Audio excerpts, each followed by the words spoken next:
હું જાહેરમાં કંઈ નહીં બોલું. તમે બધા જાણો છો. આવું આગળ નહીં ચાલે.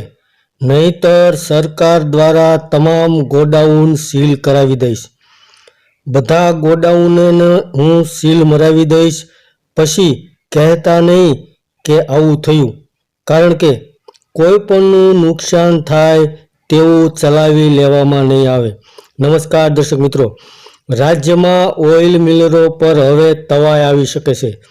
રાજ્યના પૂર્વ નાયબ મુખ્યમંત્રી નીતિન પટેલે રાજ્યની ઓઇલ મિલો અને તેમના માલિકો પર આરોપ લગાવતા ચેતવણી આપી હતી અને કહ્યું હતું કે રાજ્યમાં 1000માંથી 600 ઓઇલ મિલરોવાળા ભેળસેળ કરી રહ્યા છે.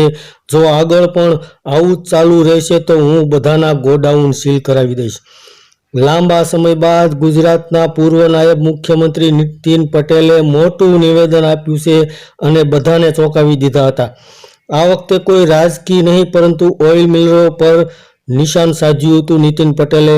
તો હાલમાં જ તે ઓઇલ મિલરો પર સીધો હુમલો કરતા રાજ્યના ઓઇલ મિલરો ભેળસેળ કરી રહ્યા છે. તાજેતરમાં જ કપાસિયા તેલ બનાવતી મિલોને લઈને નીતિન પટેલે ચેતવણી આપી હતી અને મોટી રીતે આજે ઓઇલ મિલરો અને ઉદ્યોગપતિઓ હતા તેના ઉપર આરોપો લગાવ્યા હતા. તો ગુજરાત કોટન એસોસિએશનની 26મી સામાન્ય સભામાં નીતિન પટેલે કહ્યું હતું કે રાજ્યના 1000માંથી 600 ઓઇલ મિલરો ભેળસેળ કરી રહ્યા છે, જેને કારણે આવનારા સમયની અંદર જો આવું ચાલુ રહેશે તો હું તમામ લોકોના ગોડાઉન સીલ કરાવી દઈશ. કારણ કે ગેરરીતિ ચલાવી લેવામાં નહીં આવે. આવું કહેતા નીતિન પટેલે મોટું નિવેદન આપ્યું હતું અને તમામ લોકોને ચોંકાવી દીધા હતા.